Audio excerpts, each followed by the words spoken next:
हरे कृष्ण। तो last section में basically ये लास्ट सेशन में बेसिकली ये पूतना वध शुरू हुआ था, लेकिन उसमें तो हम लोग ये चर्चा करते रहे कि नंद बाबा कैसे जाके वसुदेव से मिले इत्यादि। तो बेसिकली पूतना वध आज से ही मूल रूप से शुरू हो रहा है। तो जैसे हम लोग लास्ट क्लास में डिस्कस कर रहे थे, तो माता जी का वंदना माता जी का ये क्वेश्चन भी था कि वो शाकिनी, डाकिनी और यातुधानी, तो ये तीन तरह के आसुरी स्त्रियों का इस चैप्टर में वर्णन हुआ है। 27वें वर्ष में यातुधानी शब्द आया, तो उसके मीनिंग में राक्षसी लिखा हुआ है बेसिकली। यातुधानी मतलब राक्षसी। फिर मैंने डिक्शनरी में भी देखा, तो यातु मतलब ही राक्षसी होता है, लेकिन वह राक्षसी के अलावा भूत प्रेत भी लिखा हुआ है। फिर डाकनी का भी मतलब वही है, भूत प्रेत लिखा हुआ है। शाकनी में कुछ स्पेशल एक लिखा हुआ है, डिक्शनरी से मैं बोल रहा हूँ। शाकनी में लिखा हुआ है कि भूत प्रेत तो लिखा ही है, साथ में ये लिखा हुआ है कि दुर्गा देवी की पूजा करने वाले मतलब कि वो सब कुछ लेडीज होती थी ना, जो देवी की पूजा, ये मतलब ब्लैक मैजिक और तांत्रिक ये सब विधि से जो लोग करते हैं। एक्चुअली गांव में जैसे डाकिनी को डायन वगैरह बोलते थे हम लोग के यहाँ। शाकिनी भी थी। तो बेसिकली स्पेशलाइजेशन है, जैसे computer science with artificial intelligence और computer science with data science, तो उसी तरह का स्पेशलाइजेशन है इन लोगों का। बट ब्रॉडली स्पीकिंग वो लोग इसी कैटेगरी में हैं। खैर, तो पूतना का मतलब आज से वहां पे जैसे यहाँ पे शुरू हो रहा है। तो बेसिकली हम लोगों ने ये देखा था कि कैसे कंस ने असुरों की सेना बुलाई थी। कंस ने कैसे असुरों का एक मीटिंग बुलाया था, और उस मीटिंग के बाद जब वो देवी प्रकट हो गई, और उसके बाद तो फिर उसके बाद मीटिंग का बुलाया गया था, और उसमें ये डिसाइड हुआ कि भाई जो भी बच्चों का जन्म हुआ है 10 दिनों में या 10 दिन के पहले भी, उन सब बच्चों को मार देना चाहिए। और कंस ने विशेष करके पूतना को इसके लिए डिप्लॉय किया था, पहले से डिप्लॉय कर दिया था, क्योंकि वो पूतना जो थी उसको कहीं कहीं उल्लू से भी उसका कंपैरिजन किया गया है, क्योंकि वो उड़ सकती थी, और शायद उसका लुक वगैरह भी ओरिजिनल लुक कुछ कुछ उल्लू से मिलता था। तो उल्लू, और उसी तरह से उड़ती भी थी। तो ऐसी थी वो पूतना। तो यहाँ पे कंपैरिजन में बोल रहे हैं कि जैसे बाज की स्त्री, मतलब ईगल ईगल बाज की स्त्री जिस प्रकार बगलाओं के बच्चों का वध करती है, उसी तरह ये पूतना जो है वो बच्चों को मार रही थी। और कंस के अधीन वह राक्षसी देश देश में, पूरे देश देश में घूम के वो बच्चों को मारने लगी थी। और मारते मारते वो ब्रजभूमि के निकट भी आ गई, और उसने मतलब ब्रजभूमि में भी वहां पे बच्चों को कुछ मारा, जिसका हम लोगों ने पिछले सेशन में हम लोगों ने डिस्कस किया था कि ये बच्चे जो है, ये बच्चे बेसिकली कृष्ण के सखा या भक्त नहीं थे। तो ये लोग कुछ असुर प्रवृत्ति के बच्चे जो है, जैसे कि उस समय था ना कि असुर लोग सब जगह राजाओं के रूप में जन्म ले लिए थे। तो जैसे जरासंध और ये सब जो भी था, शाल्य और वो सब जो शिशुपाल वगैरह, ये सब जो भी थे, तो बेसिकली ये लोग असुर ही थे। कंस, तो ये लोग असुर ही थे, लेकिन ये असुर सब जैसे क्षत्रियों के कुल में जन्म ले लिए थे। तो मनुष्य योनि में जन्म ले लिए थे, क्षत्रियों के कुल में जन्म ले लिए थे। उसी तरह से बहुत सारे, अभी वो ब्रज प्रदेश में भी वो असुर सब जन्म ले लिए थे। तो बेसिकली भगवान के माया के प्रभाव से, योग माया के प्रभाव से, वो पूतना को ऐसे डायरेक्ट कर रही थी कि वही बच्चों को जाको मार रही थी ब्रज प्रदेश में। तो कृष्ण के किसी भी फ्रेंड को उसने नहीं मारा।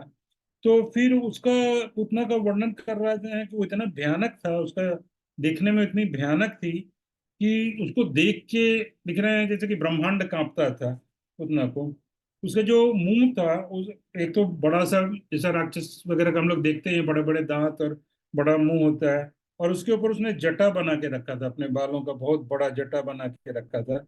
और वो करोड़ों बच्चों को उसने खाया था, मतलब पहले से ही भी उसका वो बेसिकली वही पेशा था उसका, वही एक्टिविटी उसका वही था कि बच्चों को बेसिकली वो मार के खाती थी। तो इसलिए लिखे हैं कि करोड़ों बच्चों को उसने मार के खाया था, और उसका ये दाढ़ वगैरह जो था, मुंह बड़ा बड़ा था, और वो सब चीज इधर उधर लगा हुआ था, तो उसके कारण वो बड़ी भयंकर मालूम पड़ती थी। और उसकी आंख आंख उसका ऐसा था जैसे लगता था एक बड़ा गड्ढा हो।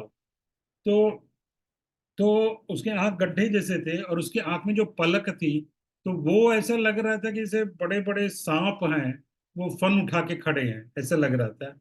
और उसने बोल रहे हैं कि उसको देख के जीवों का धैर्य खंडित हो जाता था, कि मतलब लोग देख के पेशेंस लूज कर जाते थे, इतनी भयानक लगती थी। उतना कि हर कोई डर जाता था, भाग जाता था, कोई हिम्मत करके उसके सामने खड़ा नहीं रह सकता था, इतनी वो भयानक थी। और भी लिखा हुआ है कि उसके नाक वगैरह से लंबे लंबे बाल जो सांप जैसे लग रहे थे, ये सब निकले हुए थे, और सारा ब्रह्मांड उनसे थर्राता था। और पूतना का यहाँ पे ये भी लिखे हैं कि उसके उसके स्तनों से जो दूध बह रहा था, ऐसा लग रहा था कि विष ही बह रहा हो, क्योंकि वो विष लगा के भी रही थी, और वो विष इतना इनटॉलरेबल था, एक इतना ज्वलनशील था विष, जो कि असह्य था। मतलब उसको, उसका जैसे होता है ना कि जैसे हम लोग कैसे कालिया में विष था, तो बोलते हैं कि पक्षी वगैरह जो ऊपर से उड़ते थे तो वो विष में गिर जाते थे। मतलब विष का जो प्रभाव है दूर से, जैसे झांस जिसको बोलते हैं, उसका जो झांस जो है वो दूर से ही आता था, तो उसको कोई टॉलरेट करना मुश्किल था। तो ऐसे उसने विष लगाए हुए थे, तो लग रहा था कि जैसे विष ही बह रहा हो। तो और वो राक्षसी ऐसे लगती थी जैसे लोगों के प्राण को जला देगी, और सारे जंतुओं का धैर्य जो है वो खत्म हो रहा था। इतने इस प्रकार वो महाभयंकर भाव धारण कर रही थी, इतना भयानक लग रही थी। तो बोल रहे हैं कि अधिक क्या कहें उसके बारे में, उसका पूरा शरीर ही ऐसा था कि जो प्राणी मात्र के प्रतिकूल था, लोगों के लिए सुटेबल नहीं था। और बच्चों को तो वो, बालकों को तो ऐसे ही वो चबा जाती थी, इस ढंग से लिखे हैं। तो फिर पूतना ने देखा था वहां पे कि मतलब पूतना ऐसे भी आ सकती थी, इतनी शक्तिशाली थी, तो वो डायरेक्टली भी आ सकती थी, है ना। वो भी एक प्रश्न कभी हो सकता है आपके दिमाग में उठा हो, कि भाई इसको वेश बदल के आने की क्या जरूरत थी, जो इतनी शक्तिशाली थी, जो इतनी, तो उसको क्या वेश बदल के आने का जरूरत है, वो तो ऐसे भी आ सकती है। तो हाँ, वो शायद ऐसे भी आ सकती थी। लेकिन यहाँ पे वर्णन है कि व्रजराज जब जा रहे थे मथुरा, तो उन्होंने इनके प्रोटेक्शन के लिए, व्रज के प्रोटेक्शन के लिए, और क्योंकि पहले तुरंत वो दूत आया, उसने ये सब बताया है हालत, तो ऑलरेडी वहां पे काफी डिस्टरबेंस था, ये तो सबको मालूम ही था कि वसुदेव वगैरह तो पहले ही जेल में थे, कंस का अत्याचार था। तो उन्होंने कुछ जो यादव थे, कुछ जो व्रजवासी थे, उनको नियुक्त किया था रक्षा के लिए। और ये व्रजवासी जो थे, ये नारायण अस्त्र वगैरह चलाने में एक्सपर्ट थे, निपुण थे, और ऐसे बाणों को चलाते थे, नारायण अस्त्र जैसे बाणों को। तो ऐसे धनुर्धरियों को उन्होंने नियुक्त किया था, मतलब गार्ड करने के लिए, रक्षा करने के लिए। तो उन सबों को देख के पूतना को ये लग रहा था कि नारायण अस्त्र वगैरह चलाएंगे तो वो मर जाएगी, मतलब वो, तो इसलिए उसने छल करने के लिए पूतना ने वेश धारण किया। तो एक तरफ तो इतनी भयानक थी, और उसने दूसरा तुरंत जब वेश धारण किया, तो वो एक बड़ी ही सुंदर एक स्त्री के रूप में प्रकट हो गई। और जो मायावी जैसी, मायावी तो थी, तो मायावी भाव प्रकट करने के कारण मनोहर रूप उसने धारण किया। और उसका, उसके वहां पे उसके सौंदर्य का भी फिर वर्णन होता है। एक तरफ जहाँ उसके भयंकरता का वर्णन हुआ है, वहां पे उसके सौंदर्य का भी वर्णन होता है। तो यही हम लोग उस दिन डिस्कस कर रहे थे, कि मतलब पूतना क्या रिप्रेजेंट करती है, वो हिपोक्रेसी रिप्रेजेंट करती है, जिसको दम्भ बोलते हैं, दम्भ रिप्रेजेंट करती है, क्योंकि वो एक्चुअली कुछ थी और वो कोई और वेश बना के आई, तो दम्भ। और दूसरा हम लोगों ने ये भी डिस्कस किया कि खैर ये पॉइंट आगे आएगा तो फिर हम उसको फिर से रिपीट कर लेंगे वहाँ पे। तो बेसिकली वो वहाँ पे दम्भ को रिप्रेजेंट करती है। तो कृष्ण उस भाव को, जो हिपोक्रेसी है, अंदर कुछ बाहर कुछ, उस चीज को खत्म करना, वहाँ इस लीला के द्वारा ये दिखा रहे हैं। बेसिकली भक्ति विनोद ठाकुर भी इस टीचिंग को दिए हैं। तो अब उसने ऐसा रूप बनाया कि उसका सौंदर्य एकदम अलौकिक था, ऐसा लगता ही नहीं था कि इस संसार की कोई साधारण स्त्री हो उतना। और वो हाथों में एक फूल को घुमाते हुए आई। तो जैसे, जैसे कि उसमें भी एक बड़ा अच्छा एग्जाम्पल दिया है, कि जो कहीं और से मैं सुना था, कि उसमें था कि जैसे कि एक साधु आता है, तो साधु के हाथ, एक कोई व्यक्ति है, उसने साधु का वेश बनाया, उसके हाथ में कमंडल है ना। तो कमंडल देख के लोगों को लगता है कि भाई ये क्या है, ये साधु ही है, साधु का एक आइडेंटिटी है वो कमंडल जो है, जटा वगैरह है और कमंडल भी है। उसी तरह उसने हाथ में कमल, लोटस लेके वो घुमा रही थी, जिसको देख के लक्ष्मी जी का ध्यान आ जाता था। और वो इतनी सुंदर भी थी। तो लोगों ने मन में विचार किया कि ये जरूर लक्ष्मी देवी हैं, संपत्ति की अधिष्ठात्री देवी जो है, यही जमीन पे भू आ गई हैं और अपने आश्रय को ढूंढ रही हैं, अपने शेल्टर को ढूंढते हुए यहाँ पे आ गई हैं। और उस समय उन लोगों को, ब्रजवासियों को ये लग रहा था कि ब्रजराज के जो लाला उत्पन्न है वो तो बड़े ही अद्भुत हैं, तो लगता है उनको ही शेल्टर के रूप में ढूंढते हुए, उनको ही आश्रय के रूप में ढूंढते हुए ये पूतना आ गई है, और वो फिर सीधा नंद बाबा की ओर ही जा रही है। तो उसका इतना प्रभाव था उसके सौंदर्य का। कहाँ पे मैं पढ़ रहा था, शायद भागवतम में आएगा, जहाँ आचार्यों का टीका वगैरह में आया है, तो वहां पे ये आएगा कि, हाँ उसमें ये है कि उसमें वो लिख रहे हैं कि वो जो ब्रजवासी जो देख रहे हैं वहां पे बुद्ध को, और ये लोग जो रक्षा वगैरह में नियुक्त हैं, ये लोग जो देख रहे हैं, तो वो स्वर्ग की अप्सराओं का एक एक नाम लेके वहां लिखे हैं कि अरे उर्वशी तुम तो मतलब गई पानी भरने, और रंभा तुम तो गई, और ऐसे ऐसे करके एक एक स्वर्ग की अप्सराओं का नाम लेके कर रहे हैं कि इसके सामने उर्वशी रंभा और ये सब क्या है, मतलब कोई कुछ भी नहीं है। इतनी वो ज्यादा मतलब अट्रैक्टिव रूप भर के आई थी। तो इसमें फिर आगे एक्चुअली फिर ये पॉइंट आएगा, लेकिन मेरे दिमाग में आ रहा है तो मैं अभी बोल दे रहा हूँ कि एक्चुअली, हाँ यहीं पे है, जैसे कि आनंद वृंदन चंपू में लिखे हैं कि इतना सौंदर्य जो उसका बढ़ गया, इतना जो सुंदरता बढ़ गया, उसमें भी योग माया का ही हाथ था। तो क्योंकि योग माया ही उसको बुला रही थी, जैसे मृत्यु किसी को बुलाता है ना, वैसे योग माया ही उसको कृष्ण के पास बुला रही थी। तो योग माया ने अब उस लीला को करने के लिए उस समय उसको इतना, उसके सौंदर्य में बढ़ोतरी कर दी, मतलब पूतना के सौंदर्य में। क्योंकि नहीं तो ब्रजवासी अगर उससे प्रभावित नहीं होते तो रोकते टोकते कि भाई तुम कौन हो, कहाँ जा रही, बट लोग उसको देख के इतना स्तब्ध रह गए, स्टन रह गए कि किसी ने उसको रोका ही नहीं, टोका ही नहीं कि भाई तुम कौन हो और कहाँ जा रही हो, नंद भवन में डायरेक्ट एंटर कर गई हो। और लोग तो ये सोच रहे थे ये तो कोई देवी है, ये तो कोई लक्ष्मी जी है, तो इस ढंग से। तो इसमें योग माया का भी एक वहां पे हाथ है, ऐसा लिखते हैं आनंद वेदांत चंपू में। तो फिर तो उस ऐसे उनके सारे रक्षकों का मन, ये जो है वो मतलब उसमें हो गया, कैप्चर हो गया उसकी सुंदरता में, और सब आश्चर्यचकित रह गए।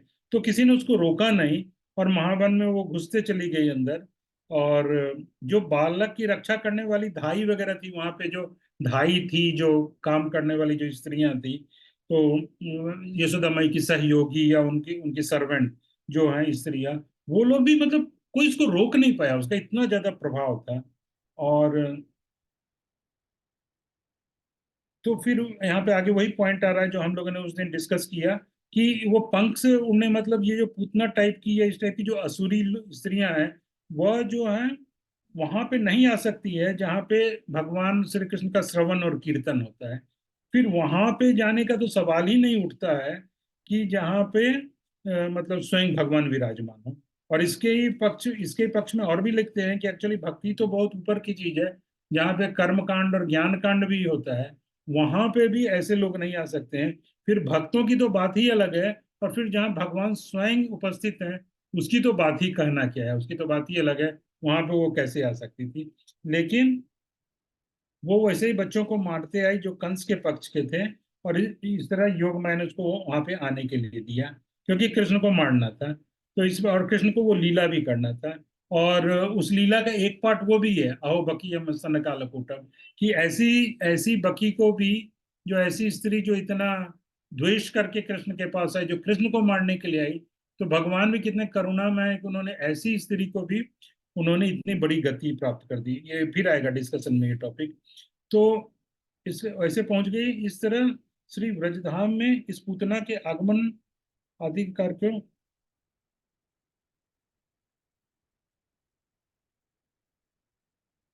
तो वही बोल रहे हैं कि फिर मतलब योग माया के कारण वो इतनी सुंदर देख रही थी और अंदर आ गई, और योग माया के कारण अन्यत्र कहीं भी अपने नेत्रों को ना लगाती हुई वो सीधा सीधा एकदम फोकस होके सीधा नंद भवन में आ गई। और नंद भवन में आकर उसने उस अपूर्व बालक को देखा, जो कि इतना अद्भुत था। तो बोल रहे हैं कि जैसे जैसे अंगीठी है, कहीं आग है, आपने देखा होगा गांव घर में कि जैसे वो लकड़ी वगैरह जलाते हैं जाड़े के दिन में, तो वो जो भस्म है, जो राख है, वो पूरा कवर कर लेता है आग को। तो अंदर लकड़ी जल रही होगी या कोयला जल रहा होगा, लेकिन ऊपर से उसका अंगार दिखेगा नहीं, उसका फायर दिखेगा नहीं, वो ऊपर से पूरा कवर्ड रहता है। तो वैसे ही बोल रहे हैं, कृष्ण का कंपैरिजन वैसे कर रहे हैं कि पूतना को मालूम नहीं था कि वो किस चीज को हाथ लगाने जा रही है। तो ऐसा ही था कि जैसे वो अंगार जो है, वो अग्नि जो है, वो फायर जो है, वो भस्म से ढका हुआ है, राख से ढका हुआ है। उसी तरह कृष्ण ढके हुए थे। पूतना को मालूम नहीं था कि ये बच्चा इतना मतलब तेज है। तो कृष्ण ने अपने तेज को इसे ढक लिया था, जैसे अग्नि जो है वो राख के द्वारा ढक जाती है, वैसे ही कृष्ण ने अपने तेज को ढक लिया था कि पूतना अनुभव ना कर सकी। वो उसको पता नहीं चला कि ये कोई इतना अद्भुत विलक्षण बालक है। उसको मरना मरना उसे भाग जाती वहां से। कारण योग माया ने योग बल से प्राकृत बालक की सी कल्पना कर दी कि यहाँ भी योग माया सहायक हुई, और उन्होंने ऐसा दर्शा दिया कि जो वो बालक है वो एक साधारण बालक है, कोई विशेष बालक नहीं है, ऐसे करके लिखे हैं। और जैसे कि कीट पतंगा जो है वो अग्नि की तरफ ही आकर्षित होता है, वैसे वो उनके तरफ आकर्षित हुई। जिस प्रकार उसी प्रकार पूतना यथास्वल्पन, हाँ तो उस पूतना अपने विनाश के लिए स्वयं इस तरह पूतना स्वयं आ गई। और भीतर से विकृत स्वरूप वाली उस राक्षसी को जानकर वाल्मीकि कृष्ण ने मंगलमय एवं स्वतः सुंदर अपने दोनों नेत्रों को मूंद लिया। तो बेसिकली कई रीजंस हैं, ये कुछ रीजंस जो कमेंट्री में भी आएगा, टीका में भी आएगा। तो यहाँ पे एक रीजन देख रहे हैं कि कृष्ण ने अपने आंखों को क्यों मूंद लिया। तो बोल रहे हैं कि वो विकृत स्वभाव वाली उस राक्षसी को जानकर कि उसका ये बड़ी भयानक है, और इसका नेचर जो है ये बहुत खराब है, ऐसा समझकर कृष्ण ने अपनी आंखों को मूंद लिया। तो ऐसे आचार्यों ने एक्चुअली बहुत सारे पॉइंट्स लिखे हैं कि कृष्ण ने अपनी आंखों को क्यों मूंद लिया। तो वो ठीक है, जब रिलेवेंट से आएगा तो हम लोग वहां पे देख लेंगे। तो यहाँ पे एक एक रीजन लिख रहे हैं कि उस राक्षसी को जानकर, और ये मंगल में नहीं है, उसका जो है जो इंटेंशन जो है वो अच्छा नहीं है, और ये जान के कृष्ण उसको तरफ देखना नहीं चाहते थे और उन्होंने अपनी आंखों को मूंद लिया। जैसे एक जगह और बेसिकली वंशीधर करके एक आचार्य हैं, उन्होंने बहुत सारे पॉइंट्स लिखे हैं, 16-17 पॉइंट्स लिखे हैं। और विश्वनाथ चक्रवर्ती ठाकुर ने 3-4 पॉइंट्स लिखे हैं कि कृष्ण ने आंखों को क्यों मूंद लिया। एक पॉइंट जैसे है कि बोलते हैं कि अरे राम के रूप में भी मैंने पहले तारका को मारा था, और अभी कृष्ण में फिर मुझे पहली स्त्री को ही मारना पड़ेगा, ये सोच के आंखें मूंद कर ली। एक बोलते हैं कि कहीं वो उनके आंखों में न देख ले कि उनको आंखों में उसको काल न दिख जाए, तो इसलिए भगवान ने अपनी आंखें मूंद ली। कोई बोला कि वो भगवान उसके सुंदरता के तरफ नहीं देखना चाहते थे, कि वो जो आर्टिफिशियल सुंदरता का वेश बना के आई है, इसलिए उन्होंने अपनी आंखें मूंद ली। तो यह बाल घातनी है, ये बच्चों को मारती रहती है चारों तरफ, इसलिए कृष्ण ने अपने आंखें मूंद ली। यह भयानक लग रही थी और अमंगलमय थी, मंगलमय नहीं थी, तो इसलिए कृष्ण ने अपने आंखें मूंद ली। ऐसे करके बहुत सारे रीजंस देते हैं। तो फिर आगे एक और बोलते हैं कि जैसे एक सांप हो, और सांप जो है वो बेसिकली रैट को खाने के लिए निकलता है, लेकिन अगर वो गलती से नेवला को पकड़ ले, नकुल को पकड़ ले, नेवला को पकड़ ले, तो और तो अगर सांप उसको पकड़ लिया तो वो सांप को ही मार डालेगा, क्योंकि सांप ने उसको चूहा समझ के, रैट समझ के पकड़ लिया है। तो ऐसे पूतना ने उस बालक को उठा लिया। और इस तरह फिर बोल रहे हैं, इस तरह के भाव से पूतना ने सहसा बालकृष्ण के पराभाव की बुद्धि से निर्भीक होकर बालकृष्ण को निशंक अपनी गोद में ले लिया। पूतना को पता नहीं चला, और पूतना ने उस बच्चे को अपनी गोद में ले लिया। तो स्निग्ध कंठ वहां पे क्वेश्चन उठाते हैं कि मधुकंठ से पूछते हैं कि श्री कृष्ण की माता यशोदा एवं रोहिणी ने अपरिचित उस पूतना को घर में जाने से क्यों नहीं बोला। बोले कि दूसरे लोग तो नहीं नहीं रोके पूतना को, लेकिन यशोदा माई भी नहीं रोकी, रोहिणी माता भी नहीं रोकी, मतलब कोई भी आके उनके बच्चे को ऐसे गोदी ले लेगा तो इसका क्या कारण था, उन्होंने क्यों नहीं विचार किया। तो मधुकंठ बोले कि इसमें भी योग माया, मतलब बेसिकली भगवान की शक्ति जो है योग माया, जो कि बेसिकली लीला को पूरा कंट्रोल करती है। तो बेसिकली उसमें बोल रहे हैं कि योग माया ही इसमें इसका भी कारण है। ये पहले ही बोल दिया हूँ कि योग माया ने उसको इतना सुंदरता दे दिया, या इतना प्रभावी बना दिया, उसका प्रभाव इतना था कि कोई भी नहीं रोक सका।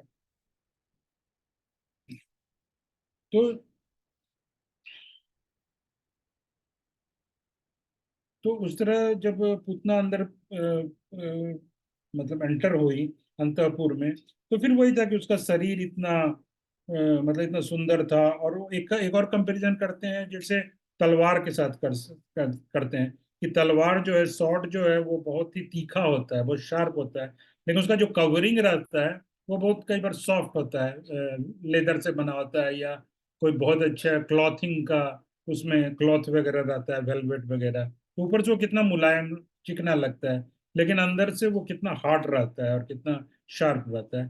तो ऐसे ही वो पूतना जो है वहां पे लग रही थी, और उसके आंखों से अश्रु धारा प्रवाहित कर रही थी, जैसे लग रहा था जैसे कि प्रेम का आंसू बह रहा है, ऐसे ऐसे वो लग रही थी। और वात्सल्य के कारण ऐसा लग रहा था कि जैसे दूध बहा रही, दूध प्रवाहित करते हुए वहां पे पूतना लग रही थी। और उसको देख के दोनों माताएं जो हैं वो मतलब मुग्ध हो गई कि मतलब ये कौन स्त्री है, इतना उसका प्रभाव था। और उसके बाद आके वो क्या बोलती है, जैसे एंटर करती है पूतना, और वहां पे यशोदा माई है, रोहिणी माता भी है, तो आते के साथ क्या बोलती है, कितना हेवी स्टेटमेंट देती है, तो बोलती है, आई यशोदे। तो बोलती है कि आई यशोदे, तुम बड़ी कठोर हो, तुम बड़ी कठोर चित्त हो, यशोदा माई को बोलती है। और रोहिणी को बोलती है कि तुम भी, उनको भी बोलती हैं कि तुम भी मतलब तुम्हारा भी चित्त ऐसा लगता है कि कठोर हो, द्रोह करने वाली हो।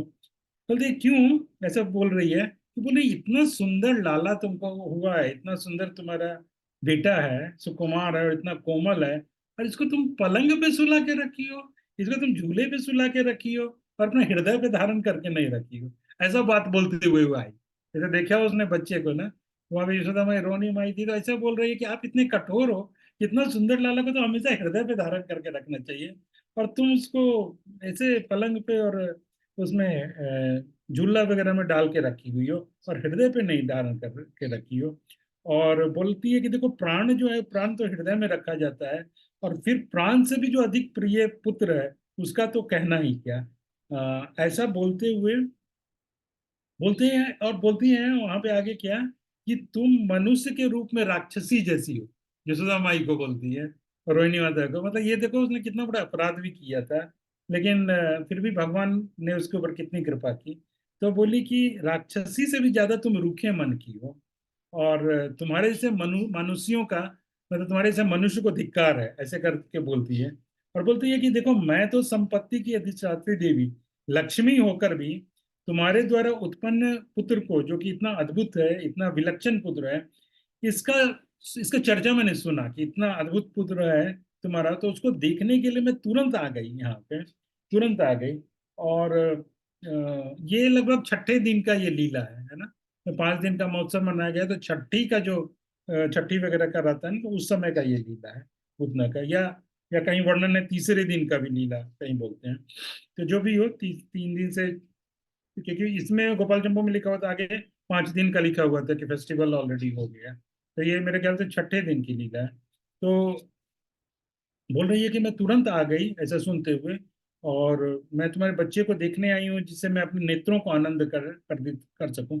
और बोले कि मेरा दूध ऐसा है कि इसे अमृत बहता है, और जो बच्चा इसको पिएगा, पीता है मेरे दूध को, वो एकदम तुरंत परफेक्ट हो जाता है, सिद्ध देह वाला हो जाता है।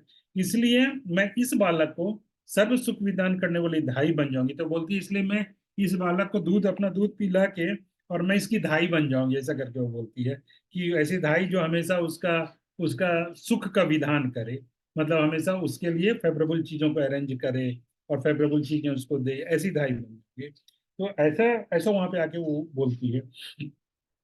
फिर बोलते हैं कि फिर आगे क्या हुआ, तो इस तरह बहानेबाजी के द्वारा उस विष भरी नारी पूतना ने बालकृष्ण को ग्रहण किया, और ग्रहण करके उसने उसको अपना मतलब स्तन उसको मुंह में दिया, उसको पिलाना चाहा, कृष्ण को दूध पिलाना चाहा। तो उसके बाद क्या हुआ, तो मधुकंद हंस के बोलते हैं, उसके बाद श्री बालकृष्ण ने तो अपनी माता के सामने ही पूतना की वैसी अत्यंत दुर्नीति के देखने से उत्पन्न पूतना को प्राणों को पीने वाले क्रोध में तेज समूह द्वारा उसके स्तनों के दूध को और देह के शोषण देह के दोषों का शोषण करते हुए एवं पूतना करते हैं। तो उसके बाद बोले कि मतलब भगवान श्री कृष्ण ने क्या किया, तो भगवान कृष्ण ने क्रोध से, वहां पे बोलते हैं क्रोध धारण करके, और वो उसका मतलब दूध पीने लगे, और दूध पीने के साथ साथ जो उसका जो प्राणवायु है उसको भी उन्होंने खींच लिया। तो बाद में टीका में एक जगह लिखा हुआ है कि वो नाड़ी जिसमें प्राण वायु रहती है तो उस नाड़ी से उन्होंने प्राण को खींच लिया। और निज स्पर्श से, और भगवान श्री कृष्ण ने उसका स्पर्श किया, पुतना पुतना जैसे उसको गोद में लिया, तो भगवान के चरण कमल उसका स्पर्श करते हैं। और स्पर्श करने के कारण स्वाभाविक रूप से जो कृष्ण, उसकी देह में सुगंधी सुगंधी संचार कर दिए, मतलब कृष्ण, उसके उसके बॉडी से इतना फ्रेग्रेंस निकलने लगा। और वो इसलिए क्योंकि कृष्ण ने उसके शरीर पे, उसके हृदय पे अपना चरण कमल रख दिया। और उसके दुग्ध में अमृत का संचार करते हुए रोज पूर्वक स्तनपान की। तो अभी यहाँ पे थोड़ा दो तीन वेरिएशन है आचार्यों के टीका में। जैसे कहीं पे बोल रहे हैं, कहीं पे बोल रहे हैं कि उसके दुग्ध में अमृत का संचार करते हैं, तो कृष्ण कहीं पे बोल रहे हैं कि कृष्ण ने विष का पान नहीं किया, विष को हटा दिया और उसके दूध में अमृत का संचार करके पी गए, ऐसे करके बोलते हैं। और फिर साथ में प्राण भी पी गए और रोज पूर्वक पी गए, ये बोलते हैं। कहीं बोलते हैं कि दूध तो पिया ही नहीं, वो टीका में आएगा, तो उसका हम लोग अलग से चर्चा किया है। क्योंकि वहां पे भागवतम का, वहां पे मैं आपको दिखाऊंगा वर्स, उसमें दो चीज है। तो उसमें वहां पे जब वो आएगा तब बोलता हूँ कि उसमें बोलते हैं कि दूध तो पिए ही नहीं। तो उन्होंने, मतलब उसने जस्ट, उसने अपने, जैसे उसने अपना ब्रेस्ट दिया, जस्ट अपने स्तन को दिया, स्तन पान करवाया, लेकिन दुग्ध पान नहीं कराया, ऐसे करके श्लोक में लिखा हुआ है। तो बोलते हैं कि दुग्ध तो पिए ही नहीं। कहीं बोलते हैं कि अमृत हटा के, और मतलब सॉरी विष हटा के उसका दूध पी गए। एक्चुअली आई थिंक इनके सूरदास जी के इसमें मैं पढ़ रहा था कि वो बोल, उसमें तो वो थोड़ा सा, देखिए इसमें लीला में जो अलग अलग वेरिएशन आता है, तो इसका एक रीजन ये भी बोलते हैं कि जब वो आचार्य, वो लीला जब वो लिखने के लिए जाते हैं ना, उनके हृदय में लीला प्रकट होता है, उस समय वो लीला में जो देखते हैं, जो भाव उनको अपने हृदय में दिखता है, उस चीज को भी वो लिखते हैं। तो कहते हैं कि एक बार फिर से लीला उनके हृदय में होती है, ऐसा भी एक है। तो थोड़ा थोड़ा वेरिएशन भी रहता है। तो सूरदास जी के इसमें रहता है कि कृष्ण खुद तो विष पान करते नहीं है, तो विष तो शंकर जी के लिए छोड़ दिया, और खुद जो है वो दूध पी लिए। तो ऐसे करके अलग अलग थोड़ा सा इसमें भाव वगैरह का भी इसमें आता है, तो इस ढंग से लिखते हैं। तो खैर जो भी हो, तो यहाँ पे बोल रहे हैं कि उसके दुग्ध में अमृत का संचार करते हुए रोज पूर्वक स्तनपान कर लिया। तो जैसे ही इस प्रकार कृष्ण ने दूध पिया, तो बोल रहे हैं कि वो राक्षस पक्षनी विहंग सुपर, तो कुत्तों को बहुत तेज दर्द हुआ और मुंच मुंच, मुझे छोड़ दो, मुझे छोड़ दो, इस प्रकार वो जोर जोर से चिल्लाने लगी, क्योंकि उसके शरीर में बहुत ज्यादा पीड़ा हुई, बहुत ज्यादा कष्ट हुआ। और प्राण, अपने प्राण को भी छोड़ती हुई, और वो बाहर की तरफ भागी। और कृष्ण जो है वो उसके वक्षस्थल पे ही अभी भी हैं, वो वहां पे ही उसको पकड़ के हैं, वहां पे ही लटके हुए हैं। और ऐसे करते वो व्रज से बाहर चली गई, और व्रज से बाहर जाके और गिर के मर गई। तो ये लोगों ने ऐसा तर्क किया, ऐसा लगा जब वो चिल्ला रही थी, तो ऐसा लग रहा था कि जैसे थंडर बोल्ट, वो वज्र जो है वो गिर रहा है, गिर गया है। इतना भयानक उसका शब्द थे, तो उसने चिल्लाया। तो बाहर जाके पुतना ने अपने स्वाभाविक रूप को धारण कर लिया, क्योंकि जब उसको पीड़ा हुई, तो उसने माया, वो माया को भूल गई, जो माया के द्वारा वो लोग अपना रूप कन्वर्ट करते हैं। तो एबनॉर्मल सिचुएशन में वो अपने चीजों को, अपने उस रूप को हाइड करके नहीं रख पाते हैं, जो आर्टिफिशियल है, तो वो सामने आ जाता है। तो उसने अपने स्वाभाविक स्वरूप को ग्रहण कर लिया, और उसके पहले का रूप जो था उल्लू के समान था, और मरते के समय वही प्रकट हो गया। मतलब उसका चेहरा वगैरह उस ढंग का होगा, तो मरते समय वही प्रकट हो गया। अपने वक्षस्थल पर लटकते हुए उन बालकृष्ण को अच्छी तरह पकड़कर पक्षी रूप धारणी वो पूतना शीघ्र ही जब उड़ी, वहां से पूतना उड़ती है, जैसे एक पक्षी उड़ता है ना, वैसे उड़ता है, और कृष्ण को वो हटा रही है। और कृष्ण जो है वो उसको छोड़ नहीं रहे हैं, तो वो वहीं पे हैं, लटके हुए हैं। और ऐसे करते हुए कृष्ण, पूतना जो है वहां से उड़ती है, तभी फटे हुए हृदय रूप कमल से। और जैसे ही ये घटना हुआ कि वो कृष्ण दूध पीने लगे, और उसको इतना पीड़ा हुआ, और उसने जोर से चिल्लाया और अपना रूप प्रकट करके जैसे ही उड़ी वो वहां से, उसी समय दोनों माताओं का, यशोदा माँ, रोहिणी माता को ऐसे लगा कि उनका प्राण निकल गया, और वो वहीं पे गिर गई, मतलब वो बेहोश हो गए, धराम से गिर गई। तो पूतना के द्वारा उन बालकृष्ण के अपहरण करने पर दोनों माताओं के पांचों प्राण यदि मूर्छित नहीं होते, तो क्या तो उस कष्ट को भोगने के लिए क्या वो समर्थ हो सकती है, ये बोल रहे हैं कि बोलते हैं कि अच्छा हुआ कि वो मूर्छित हो गई यशोदा माई और रोहिणी माता, क्योंकि अगर वो मूर्छित नहीं होती, वो अनकॉन्शियस होकर गिर गई, क्योंकि अगर वो अनकॉन्शियस होकर नहीं गिरती तो उस पेन को वो टॉलरेट नहीं कर पाती। ऐसा ऐसा वहां पे बोल रहे हैं, तो नहीं कर सकती थी। तो पूतना के मरने पर स्वर्गवासी देवताओं ने इस प्रकार आशंका की। उसका जो रोने का आवाज था, तो देवताओं को ऐसा लगा कि रोने की आवाज से लगा कि जैसे वज्र गिरा हो, थंडर बोल्ट गिरा हो। और जो उसका पंख जो फड़फड़ाया, मतलब जो वो उड़ के गई, तो ऐसा लगा कि वायु से प्रलय की, ऐसा लगा जैसे प्रलय आ गया हो, इतना आंधी जैसा वो हुआ। भूमि पे जब गिरी तो ऐसा लगा कि थंडर, मतलब अर्थक्वेक आ गया हो। और मरे हुए देह के सम्मेलन में पर्वत की शिला होगी। और जब वो गिर के मरी तो ऐसा लगा कि एक बड़ा बड़ा सा पहाड़ ही वहां पे है। एक बड़ा, जैसे पहले बोलते हैं जब पर्वत को पहले पंख होता था और इंद्र ने वज्र मार के पर्वतों का पंख काट दिया था, तो वो पंख काटने से जो बड़े बड़े पहाड़ गिरे जमीन पे, तो ऐसे ही लगता था कि पूतना का शरीर ऐसे लगता था कि उन पहाड़ जैसा, उन पहाड़ों के जैसा हो। फिर जब देवता लोग आके और इस समय देख रहे थे ये सब, तो उन्होंने देखा कि कृष्ण अभी भी जो है पूतना के वक्षस्थल पे जो है वो वहीं पे है, और वहां पे ही वो खेल रहे हैं। तो कृष्ण उसी पोजीशन में थे। तो उनको देखकर देवता लोग हंसने लगे, मंद मंद मुस्कुराने लगे और हंसने लगे। और क्यों हंसने लगे? क्योंकि वो जानते थे कि ये कृष्ण जो है, ये कोई साधारण बालक नहीं हो, कृष्ण का प्रभाव जानते थे, और इसलिए ये लोग हंसने लगे। और ये छोटे से शरीर वाले बालक जो है, वो पर्वत के समान बड़ी शरीर वाली इस राक्षसी के शरीर पे है। और बोलते हैं कि देखो, ये कोई, इसमें कोई बहुत आश्चर्य की बात नहीं है कि यह बालक अमृत देहधारी साक्षात चंद्रमा है, एवं यह पूतना विषभरी है, एवं अमृत के द्वारा विष का नाश अवश्य भावी है। एक तुलना के रूप में, एक एग्जाम्पल के रूप में यहाँ बोलते हैं कि पूतना ऐसी थी जैसे विष का घड़ा हो, लेकिन उसमें बोलते हैं कि अगर अमृत डाल दिया जाए, तो अमृत डाल के विष के प्रभाव को नष्ट कर दिया जाए। तो ऐसा ही हो गया कि पूतना हालांकि विष भरी थी, लेकिन पॉइजन भरी थी, लेकिन उस पॉइजन का असर, चूंकि कृष्ण जो है वो अमृत में है, तो उस पॉइजन का असर खत्म हो गया। तो इसी एग्जाम्पल को फिर दूसरे ढंग से भी देंगे थोड़ी देर के बाद। तो बोलते हैं कि विष का प्रभाव खत्म करने के लिए उसमें अमृत अगर डाल दिया जाए तो खत्म हो जाता है।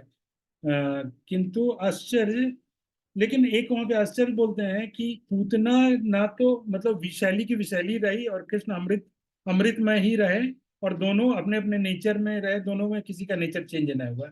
ना तो कृष्ण विष का प्रभाव पड़ा, ना तो विषैले पड़े, ना पूतना पे अमृत का प्रभाव पड़ा। ऐसे करके भी एक तुलना कर रहे हैं। तो ये सब कवियों की भाषा है, जो मतलब अलग अलग तरीके से वो लिखते हैं। तो ये पूतना जो है वो पूतना नामक कपट रात्रि, तो ये सब लोगों को दुखदाई थी, उतना सबको दुख देने वाली थी। और लेकिन वो कृष्ण को जब एम की, तो ऐसे करके वो नष्ट हो गए, ऐसे करके देवता लोग वहां पर बोलते हैं।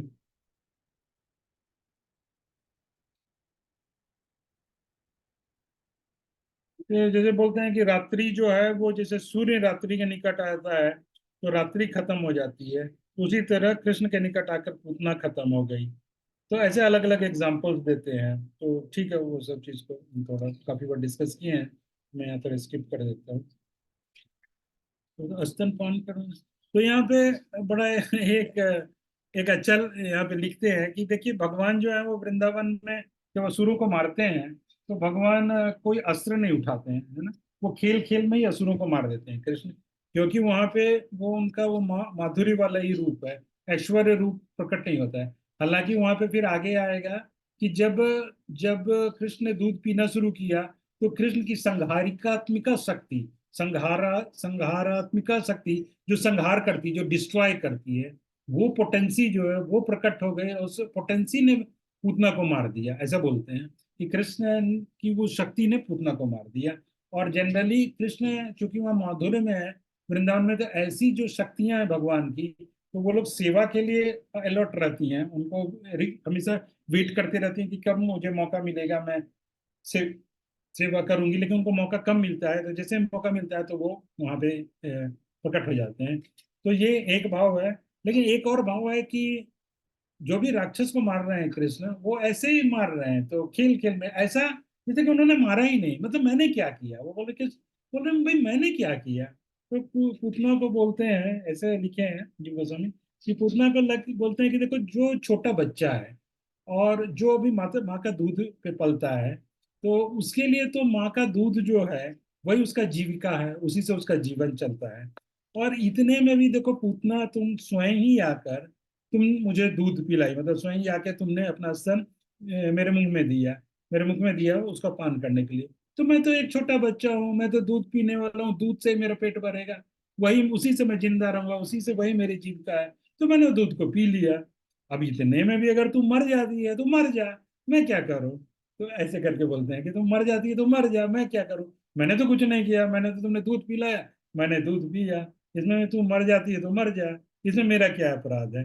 अगर मेरा कुछ अपराध है तो तू बता दे, ऐसे करके वहां पे लिखते हैं। तो मतलब खेल खेल में ही कैसे वो असुरों को मार देते हैं, उसके लिए कोई अलग से स्पेशल एफर्ट नहीं लगाते हैं। तो बोलते हैं कि श्रीमती यशोदा आदि आदि माताएं जो हैं उनको कंसोल करने के लिए क्या किया गया, क्योंकि वो तो देखी कि पूतना इस तरह से चली गई, तो उन लोगों का क्या स्थिति हो गया। तो बोली कि उसमें बड़ा भारी मतलब कोलाहल हो गया, शोर शराबा बहुत बहुत ज्यादा हो गया, क्योंकि इतना तेज आवाज हुआ उतना। तो बोली कि उस समय वहां पे जो वृद्धा, मध्या और जो बहु बेटी ऐसी जो गोपियां थी, यशोदा माई और रोहिणी जी वहां पे ये हो गई, मतलब मूर्छित हो गई। लेकिन उनको उनकी तरफ किसी ने ध्यान ही नहीं दिया, वो मूर्छित होकर गिर गई। लेकिन ये सारी गोपियां बाहर भागी, पूतना के पीछे भागी। और पूतना के पीछे भागते हुए, और उसमें से जैसे कुछ जो यंग गोपी वगैरह थी, वो लोग ऐसे छलांग मारते हुए गई। और तब तक तो पूतना तो बाहर गई और बाहर जाके गिर गई, और गिर के उसके प्राण हो गया। लेकिन ये गोपियां डरी नहीं, और ये दौड़ते हुए गई और छलांग मारते हुए, मतलब पूतना गिर गई थी तो पूतना के शरीर पे चढ़ गई। मतलब इतनी भयानक राक्षसी थी, इतना भयानक उसका शरीर था कि उसको दूर से भी देख के, मतलब इन मरे हुए अवस्था में भी, जैसे एक सांप होता है ना कि भाई मरा हुआ है, तो भी आदमी उसको टच करने जाएगा तो पहले देखेगा, पहले दूर से पत्थर मार के देखेगा मर गया ना। ऐसा तो नहीं कि अनकॉन्सियस है और तुरंत उठ के मेरे को काट लेगा या कोई। लेकिन ये गोपियां डरी नहीं, और वो छलांग मार के उसके शरीर पे चढ़ गई, उसके हाथ हाथ पे चढ़ के, उसके बाह पे, जो कि बहुत मीलों लंबा उसका शरीर है, तो उस पे चढ़ते हुए और उसके हृदय के प्रदेश, इस भाग पे आ गए, हृदय के प्रदेश पे आ गए। और वहां पे कृष्ण को उठाया, और कृष्ण को उठा के और भागी वहां से। और वो उन्होंने पीछे मुड़ के नहीं देखा, कृष्ण को गोद में ली और कृष्ण के गोद में लेके जैसे पहाड़ पे दौड़ते हुए चढ़ते हैं, तो जब पहाड़ पे दौड़ते हुए चढ़ी, कृष्ण को उठाई और दौड़ते हुए बिना पीछे देखे हुए वो दौड़ते हुए आ गई नंद भवन की तरफ। और उनके पीछे पीछे जो दूसरे ब्रजवासी हैं और दूसरी गोपियां जो हैं वो आ गई। या कि ऐसा भी बोलते हैं कि उस जो जो गोपी सबसे ऊपर पहुंची, उसने कृष्ण को उठाया और तुरंत दूसरे के हाथ में दे दिया जो पीछे थी, और दूसरे ने तीसरे के हाथ में दे दिया। और इस तरह हाथों हाथ जो है वो कृष्ण जो है वो नंद भवन में पहुंच गए।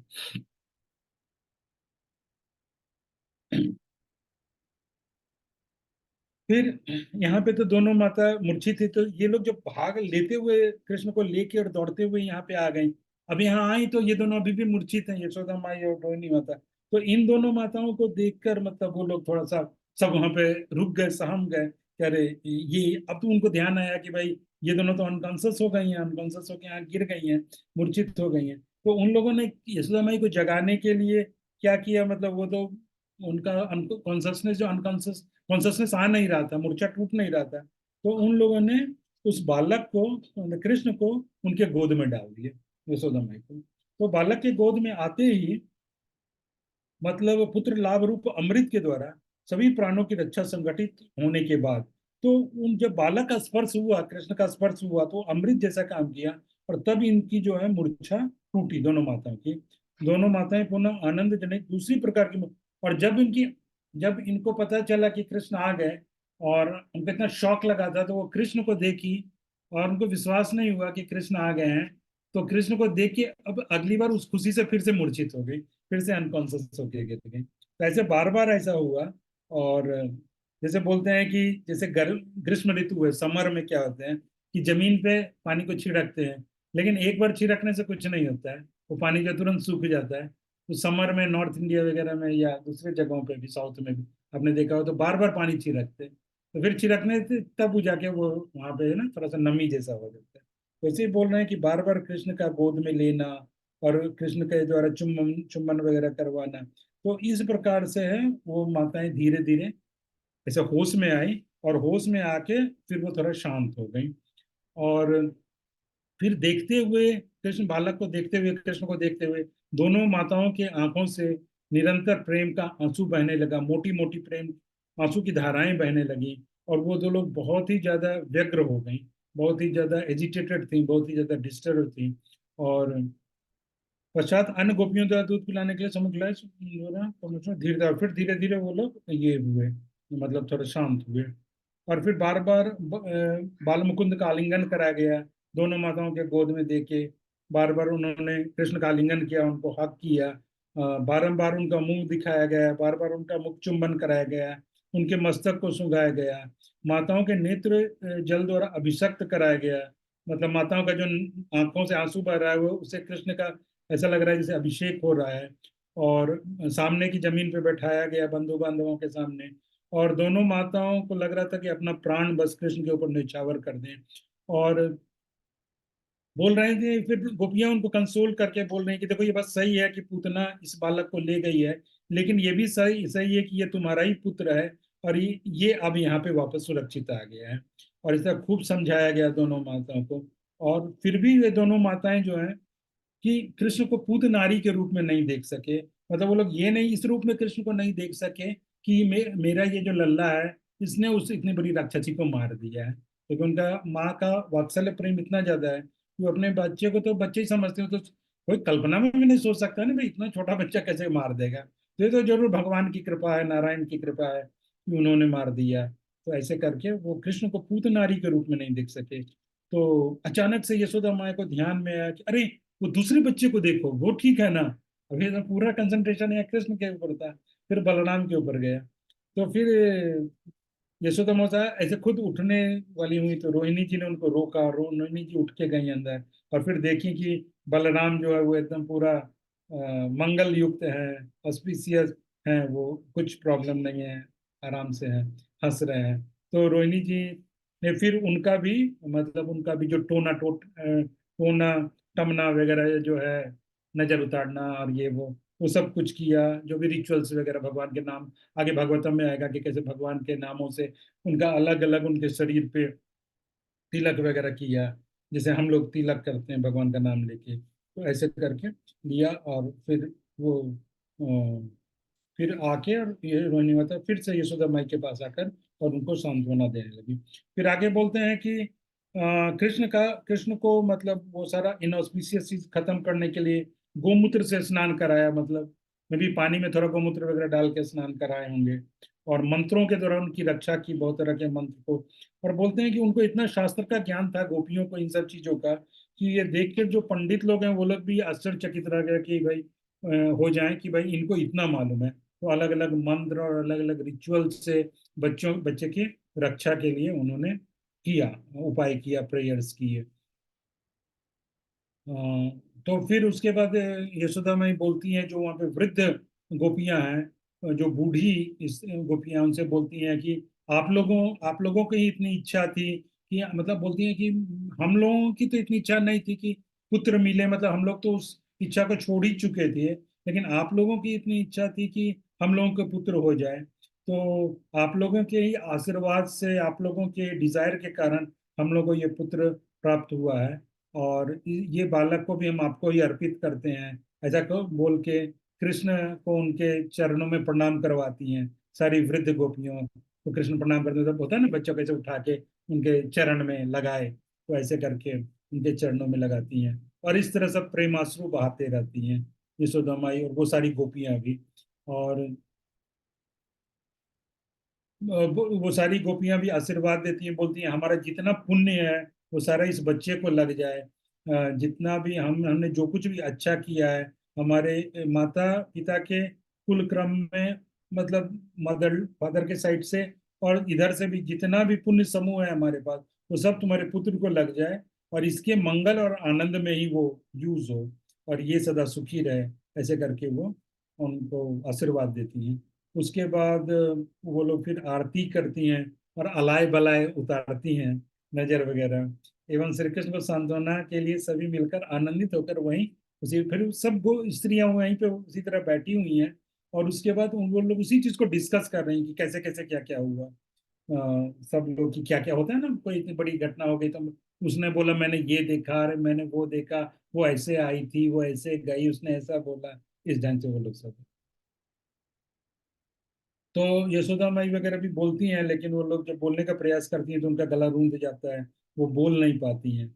इस प्रकार से वहाँ का माहौल रहता है। और उधर जो व्रजराज जो है, मतलब नंद बाबा वो लोग जब मथुरा से आ रहे हैं तो दूर से ही देखते हैं।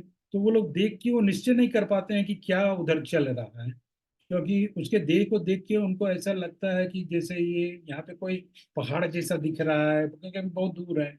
लगता है कुछ पहाड़ जैसा है, लेकिन उनको तो मालूम है कि यहाँ पे कोई पहाड़ तो था नहीं, पहाड़ कैसे आ गया। तो इस तरह से वो लोग मतलब अनुमान नहीं कर पा रहे हैं कि एक्चुअली क्या हुआ। और चील और मतलब तब तक यहाँ पे ब्रजवासी जो है, मतलब जो भी है ब्रज के कुछ लोगों ने उसको काट वाट दिया, उसके बॉडी को टुकड़े टुकड़े कर दिए। और उसके कारण बहुत सारे चील और कौवा जो है वो भी वहां पे बहुत मंडरा रहा है। और तो इन लोगों को समझ में नहीं आ रहा है कि वहां पे हुआ क्या है। और फिर इस तरह जब वो लोग नजदीक नजदीक जाने लगते हैं तो उस समय जब लोग इसका थोड़ा और डिटेल में अलग अलग सेक्शन में आएगा, तो जब जहाँ जैसे आएगा मैं वहां पे वैसे ही वर्णन करता हूँ।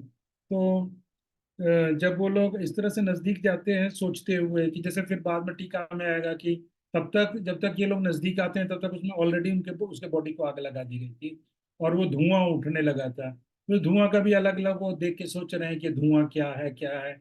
ऐसे चार पांच वहाँ पे भी चीजें हैं, तो वो सब चीजें का वहाँ पे डिस्कस करेंगे। तो तब तक सामने से देखते हैं कि कुछ ब्रजवासी सामने, जब ये लोग आ रहे हैं मथुरा से तो सामने से ब्रज के लोग भी आ रहे हैं। और फिर ब्रज के लोग जो आते हैं तो वो आके नंद बाबा को वो सब न्यूज़ सुनाते हैं। तो पूरा पूरा घटना सुनाते हैं। तो जिसको सुन के नंद बाबा का जो चित्त है वो एकदम भयभीत हो जाता है।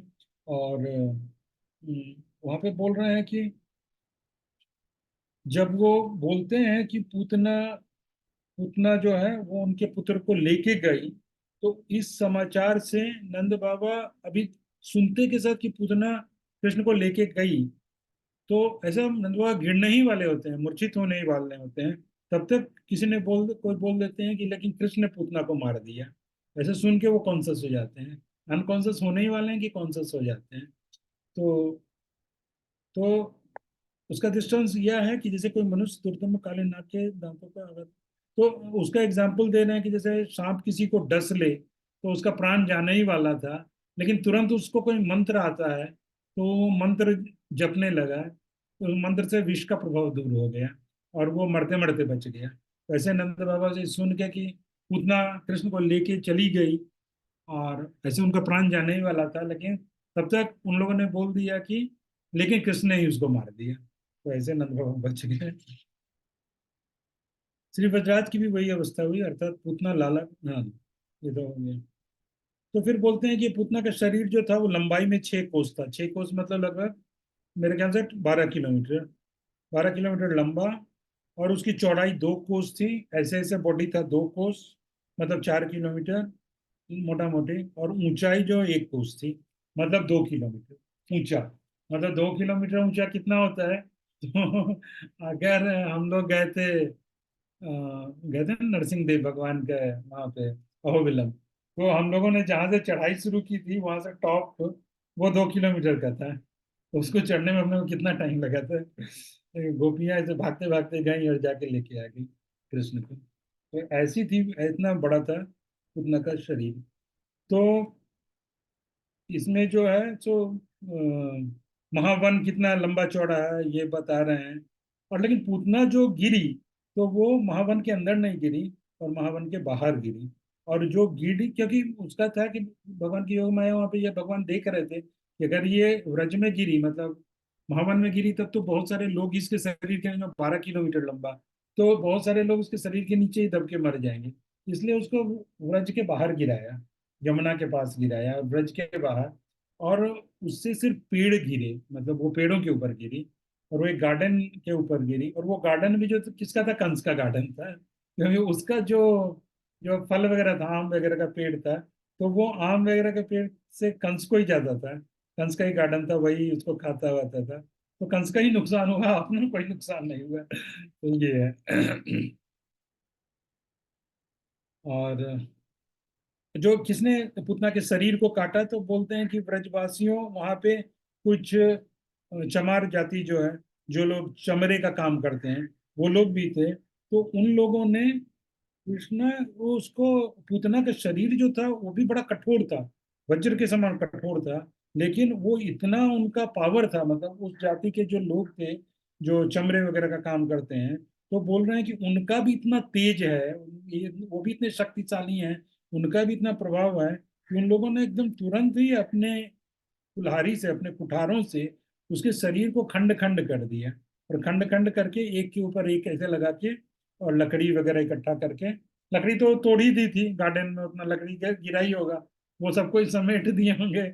और समेट के कुछ सूखा लकड़ी भी आया होगा, तो उसने लकड़ी को लगा कर पुतना को आग लगा देते हैं। बोलते हैं जब उन लोगों का पावर इतना था, वो चमार जाति के जो लोग वहां थे, जो चमड़े का काम वगैरह करते थे, उनकी जब शक्ति और उनका प्रभाव इतना ज्यादा था, इतना प्रभावशाली थे वो, तो फिर गोपों का, जो गोप जन है, उनके शक्ति और उनके प्रभाव का तो क्या वर्णन किया जा सकता है, ऐसे बोल रहे हैं। और उनकी संख्या भी इतनी ज्यादा थी, तो गोपों की शक्ति का वर्णन कर पाना कठिन है, ऐसे बोलते हैं। लेकिन नंद जी अनुभव करते हैं कि ये पूतना जो है, ये तो रुधिर का, तो खून पीने वाली थी, रुधिर का पान करने वाली राक्षसी थी। लेकिन कृष्ण के स्पर्श से उसके शरीर से जो ये सुगंध निकल रहा था, सुगंधमय बन गई। और कंस रिपु श्री कृष्ण की सुमधुर माधुरी, तो कृष्ण ने दुग्ध पान करने के बहाने, हालांकि वो कपट से युक्त थी, लेकिन फिर भी कृष्ण का यहाँ पे माधुरी का वर्णन कर रहे हैं कि कृष्ण इतने मधुर हैं कि उन्होंने जिस वस्तु का पान किया, तो उस पान करने के कारण जो है उसके शरीर में इतना इतना सुगंध आ गया। और भी कारण बोलते हैं। उस समय जलते हुए पुतना के शरीर की सुगंध में धूम केतु निकले, जो कि दूसरों, और ये जो धुआं निकल रहा था उसके शरीर के जलने से, और उसमें इतना खुशबू फैल रहा था कि कहीं तो वर्णन करते हैं कि ऊपर के लोगों तक भी वो खुशबू जाता है टीका में। और जो दूसरे लोग जो जा रहे थे, दूसरे गांव के लोग, उन लोग भी उस गंध को सुन के कि भाई ये गंध और इतना बड़ा धुआं, ये कहाँ उठ रहा है, वो लोग भी यहाँ पे आ जाते हैं। और इस ढंग से ये पूतना की खबर जो है, पूतना के वध की खबर चारों तरफ फैल जाती है। पूतना के चिता के सुगंध में अति ऊंचे धूम समूह को देखकर सुगंधी की लपेटे में आकर वहीं उपस्थित हो गए। मतलब वो जो है, वो जो सुगंध है और वो धुआं जो है, वो लोगों को दूत का काम किया कि लोग आके वहां पे देखने लगे, बाहर के दूसरे गांव के भी लोग आके देखने लगे ये पूतना का जो यहाँ पे हुआ वध वगैरह। और ये सब सुन के नंद बाबा के पूरे आंख से आंसू आने लगा। और वो लोग उनके दोनों तरफ से पकड़ के नंद बाबा को लाते हैं यहाँ पे कृष्ण को, कृष्ण के पास जहाँ पे कृष्ण है। और नंद बाबा जो किसी तरह अपने अपने आप को कंट्रोल कर रहे हैं, और अपने फ्रेंड सबके साथ मिल के वो यहाँ पे आते हैं। और फिर आके यशोदा जी जो है वो, और दूसरे जो उपनंद इत्यादि की पत्नी पत्नी है, वो लोग आते हैं कृष्ण को लेकर। और यशोदा माई जो है वो कृष्ण को नंद बाबा को देती हैं, और उनको उनके गोद में बैठाती हैं। और वो एकदम ब्रजराज ऐसा सोचते हैं कि ये बालक जो है किसी ग्रह से, मतलब कुछ ग्रह से पीड़ित होने के कारण कुछ स्टार्स वगैरह खराब है, ये ऐसा लग रहा है, कुछ खराब समय है। तो एक ही रात में, मतलब अभी कल तक तो बालक कितना अच्छा था, अभी एक ही रात में कितना दुखी हो गया क्या, ऐसा करके जब वो कृष्ण का मुंह देखते हैं, तो ऐसा लगता है कि कृष्ण जो है पूर्ण चंद्र के तरह एकदम से फुल मून रहता है। तो फुल मून जैसे एकदम क्लियर रहता है, लाइट्स निकलते हैं, वैसे ही कृष्ण वहां पे एकदम फुल मून की तरह हस हिस्ट पुष्ट हैं, और मुस्कुरा रहे हैं, एकदम चमक रहे हैं, फलजेंट हैं। तो नंद बाबा को देख के आश्चर्य लगता है कि अरे बालक जैसे कि एकदम कुछ डरा नहीं, इतना बड़ा इसके साथ घटना हो गई। और फिर नंद बाबा जो है बालक के रूप का आस्वादन करने लगते हैं, उसका मधुर रूप का पान करने लगते हैं, ये कितना सुंदर है। और मुख की प्रसन्नता, प्रसन्नता रूप अमृत का अच्छी तरह पान किया। और कृष्ण का जो टच है, उससे भी नंद बाबा को काफी मतलब रिलीफ मिलता है, स्पर्श सुख का भली प्रकार अनुभव किया। तो इस तरह से नंद बाबा को कृष्ण को गोद में लेके इतना खुशी होता है कि लगता है कि वो सब कुछ भूल गए। और बालक के शोभायमान मुखमंडल को निहार निहार कर सुखपूर्वक बोले कि पुत्र प्राप्ति की संभावना ना होने पर भी भगवान को बोलते हैं कि मुझे तो कोई पुत्र प्राप्ति की संभावना नहीं थी कि मुझे बच्चा होगा, तो मेरे जैसे दीन के लिए, मेरे जैसे सोल के लिए, जो हम बोलते हैं ना fallen, like a fallen person like me, मेरे जैसे दीन के लिए जो दया का पात्र है, तो भगवान नारायण आपने ही मुझको ये पुत्र दे दिया है, तो आप ही सब इसका रक्षा करेंगे और आप ही ये सब कुछ देखेंगे जो ये इतना डिस्टरबेंस हो रहा है, मैं क्या कर सकता हूँ, ऐसे वो प्रे करते हैं और बोलते हैं कि नारायण ही निर्वाह करेंगे, नारायण ही निर्वाह करेंगे, ऐसे नंद बाबा बोलते हैं, जब बोलते हैं कि नारायण ही निर्वाह करेंगे, उसी समय पौर्णमासी आती हैं और पौर्णमासी भी बोलती हैं निर्वाह करेंगे, निर्वाह करेंगे, अवश्य निर्वाह करेंगे, मतलब नारायण ही इसकी रक्षा करेंगे, ऐसे बोलते हुए पौर्णमासी आती है और वो अपना एक साध्वी का वेश धारण की हुई है,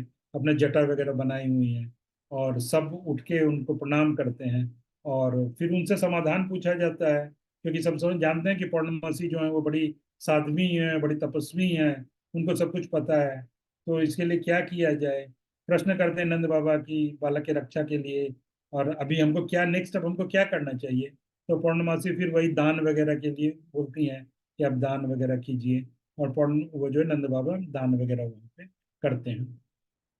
और इस तरह ये लीला को यहाँ पे गोपाल चंपू में समाप्त करते हैं और बोलते हैं वहाँ पे लास्ट में प्रेयर करते हैं हर एक चैप्टर के अंत में, तो मधुकंठ वहाँ पे प्रे करके बोल रहे हैं,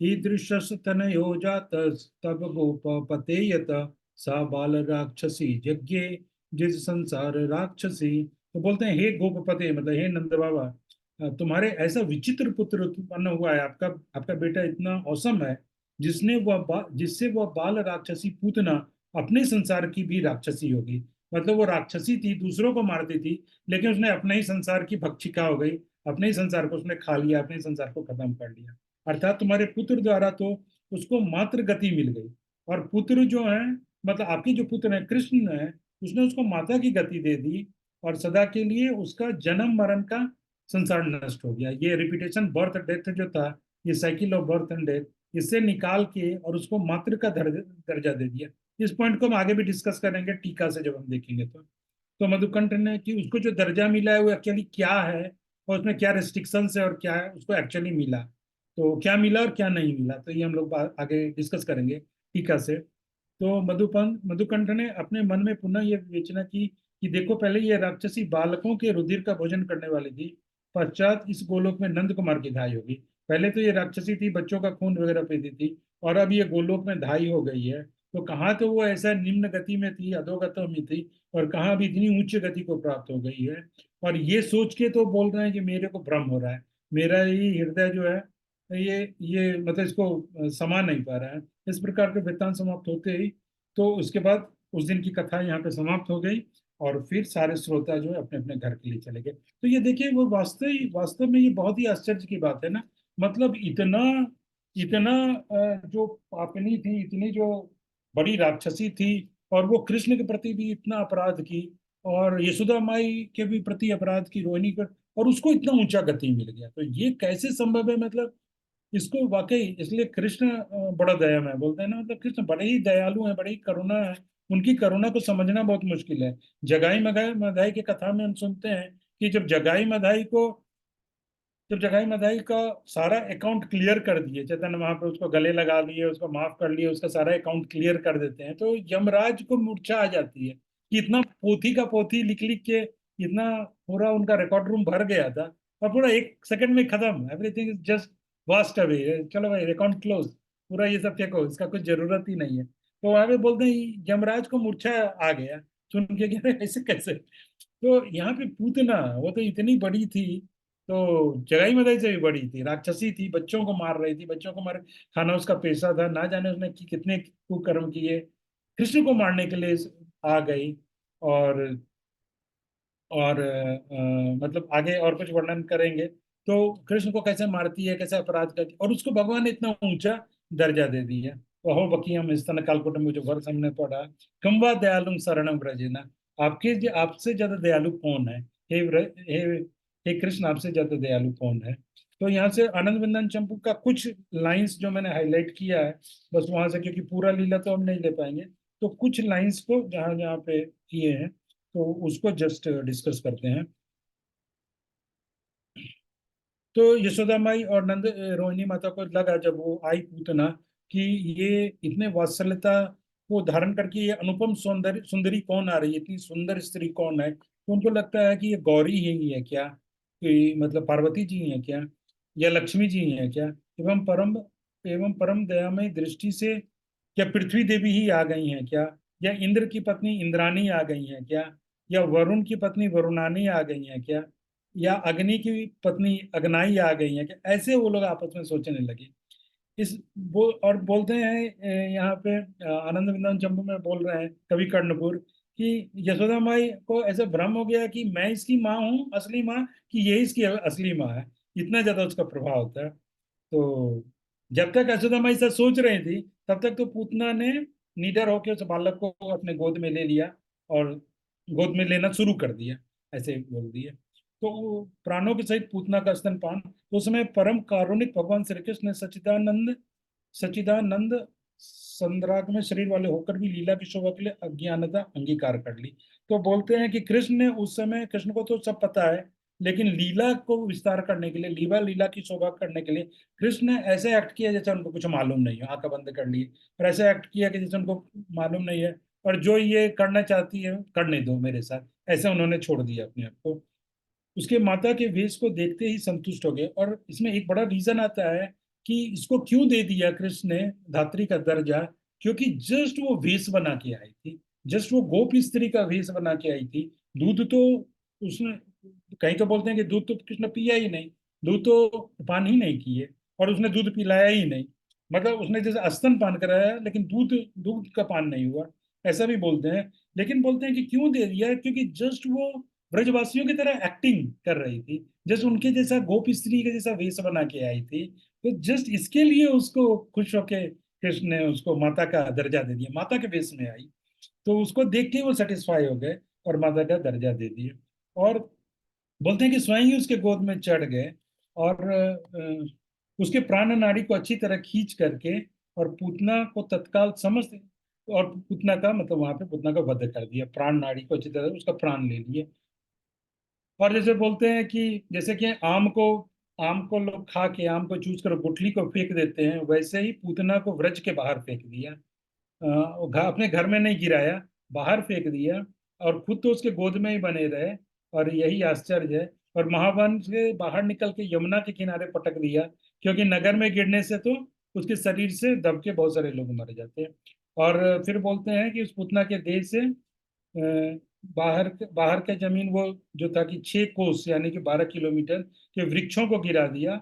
और उसमें जो आम वगैरह सब थे वो कंस का ही था बगीचा, वो कंस का ही वृक्ष था, और उसी को नुकसान गया। तो फिर यशोदा माई विलाप करती हैं उसको, वहां पे बोल रहे हैं। तो यशोदा माई बोल जब मतलब लेके चले गए ना पूतना, तो यशोदा माई यहाँ पे बोल रहे हैं कि कैसे वो विलाप कर रही हैं, कैसे वो रो रही हैं। थोड़ा सा वेरिएशन रहता है लीला में। तो वहां पे बोले कि अचेत हो गई। तो लेकिन बीच में उनको थोड़ा होश आया होगा तो वो कुछ जो रोती हैं, तो उस चीज को वहां पे बोल रहे हैं कि बोलती है यशोदा मैं बोल रही है कि मुझे धिक्कार है, मुझे धिक्कार है, बड़े खेद की बात है। तो बोलती है हाय मेरा पुत्र कहाँ गया, कहाँ गया, मेरे बच्चे को लेकर कहाँ चली गई, कौन ले गया मेरे बच्चे को, कौन ले गया। तो बोलती है ऐसा तो नहीं हुआ कहीं कि ये स्वर्ग की देवियों ने उसको एक नील कमल समझ के और अपने बालों में लगाने, अपने कर्ण भूषण बनाने का, वो नील कमल को अपने कान में लगाने का, उसको कोई ऐसा ऐसा नील कमल समझ के स्वर्ग की देवियां तो नहीं लेके चली गई मेरे लल्ला को। या बोलती हैं कि ऐसा तो नहीं हो गया कि नाग पत्नियां ने मेरे लल्ला को एक नील रत्न समझ लिया और अपने मुकुट में लगाने के लिए लेके चले गए। कवियों का देखिए कितना क्या, मतलब हम लोग उस लेवल पे नहीं, हम समझ नहीं सकते हैं कि मतलब इसमें भी काव्य के दृष्टिकोण से यहाँ पे क्या क्या मतलब उत्प्रेक्षा वगैरह डाले हैं, क्या क्या एग्जाम्पल्स वगैरह दे रही हैं। या बोलते हैं कि तमाल का पुष्प समझकर अपने सिर के केशों का भूषण बनाने के लिए गंधर्व नारियों ने उठा लिया, गंधर्व नारियों को लगा कि वो एक फूल है तमाल का, और अपने बाल में लगाने के लिए उसको लेके चली गई क्या। अथवा सिद्धांजन समझ के योगिनी वगैरह जो है, उन लोगों ने उसको कोई सिद्ध अंजन समझ के कोई उसको कहीं छुपा दिया क्या।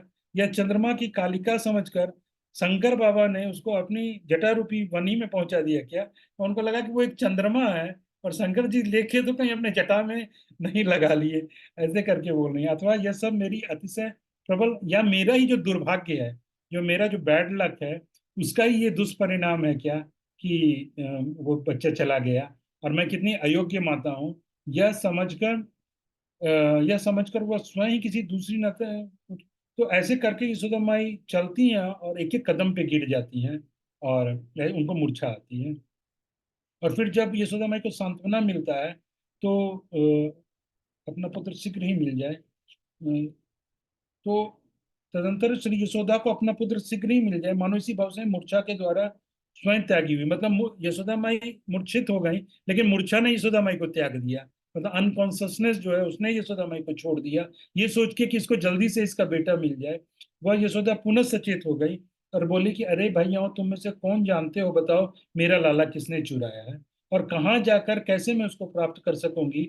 और इस प्रकार कहकर आंधी की तरह मुरझाई हुई लवली नामक लता की तरफ से, कोई लता है जो है बहुत तेज आंधी में मुरझा जाती है, ऐसे मलिन होके एक एक कदम पे गिरते हुए और अपने छाती को पीटते हुए, जोर जोर से रोती हुई, अपने केस को बिखेर कर, और एकदम करुणा की देवी की जैसी लग रही थी। और जब तक वो पुरी के बाहरी दरवाजे पर पहुंची, तब तक, क्या यह बिना आंधी के ही गिरा हुआ, जब तक वो बाहर पहुंची तब तक उनको दिखा कि अरे, ये एक बड़ा सा पर्वत कहाँ से दिख रहा है बिना आंधी का, मतलब उसका शरीर इतना बड़ा था कि यहाँ से ही दिख रहा था, बहुत दूर से ही दिख रहा था, इतना बड़ा पर्वत का शरीर है, मतलब वो 2 किलोमीटर ऊंचा, समझ लीजिए ना, पहाड़ जैसा लग रहा था। तो ये पृथ्वी ही गिर गई है क्या, या आकाश से कोई मांस का पिंड गिर गया है, या दिशाओं की हड्डियों का सम, ऐसे ऐसे कर कुछ वहां पे एग्जाम्पल दिए हैं कि ये क्या है। वो देखती हैं अपने घर के बाहर निकलती है तो देखती है ये क्या है इतना ऊंचा, या उस राक्षसी का ही देह है क्या, ऐसे करके जब देखती हैं, उसी समय मतलब वो लोग कृष्ण को लेके जाते हैं, पुतना की छाती पर निर्भरता पूर्वक खेलने वाले मुझको सही हाँ, और कृष्ण का यहाँ पे एक और भाव बताते हैं कि कृष्ण क्या सोच के एक और मीनिंग बोल रहे हैं कि क्यों पूतना को घर से बाहर निकाल के मारे, तो क्योंकि बोल रहे हैं कि अभी 6 दिन हुआ था ना, तो बहुत सारे ब्रजवासी थे जो कि उनको कृष्ण को देखने के लिए अंतःपुर में नहीं आ सकते थे, या नहीं आ पाए, मतलब क्योंकि वहां पे प्रसूति का गृह था, बच्चे का जन्म है, तो हर किसी को वहां पे एक्सेस नहीं था। तो कृष्ण वो ब्रजवासियों को दर्शन देने के लिए बाहर चले गए, और ऊंचे स्थान पे बैठ के पहाड़ पे, वहां से सब लोग उनको देख सकते हैं, और फिर वहां से उनको उतार के लाया गया। तो इस ढंग से कृष्ण ने सबको दर्शन दिया, और खुद भी सबको देख सके, तो ऐसे ऐसा करके ये भावना से कृष्ण बाहर निकले। तो पर्वत पे, तो तो लोग सब आश्चर्य करते, अरे ये वही स्त्री थी क्या जो इतना सुंदर आई थी, देख रही थी, लेकिन वो तो राक्षसी थी।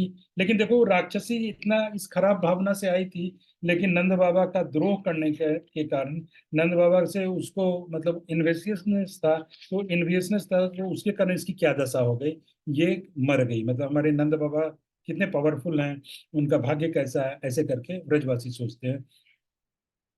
और वहां पे फिर वही बोलते हैं कि गोपियां एक से दूसरे के हाथ में देते हुए कृष्ण को वहां से उतार देती हैं, और तुरंत यशोदा माई के पास आ जाती हैं, और बोलती हैं, हे पुण्यवती यशोदे, लीजिए लीजिए, यह तुम्हारा पुत्र है। जब इस प्रकार बोली, तब उनके द्वारा कही हुई वाणी को भी स्वप्न की वाणी मानने वाली यशोदा बोली कि अरे गोपियों, आप सब मुझको धोखा क्यों दे रही हो। तो वो सब लेके आ गई कृष्ण को, और सब बोलती हैं, यशोदा माई लीजिए लीजिए, आपका बेटा आ गया। और यशोदा माई बोलती हैं, सोचती हैं कि, उनको लगता है सपना देख रही हो, बोलती है झूठ क्यों बोल रही हो, मेरे से धोखा क्यों दे रही हो, मतलब ये कैसे संभव है, राक्षसी मेरे बेटा को लेके गई, अब आने वाला है क्या।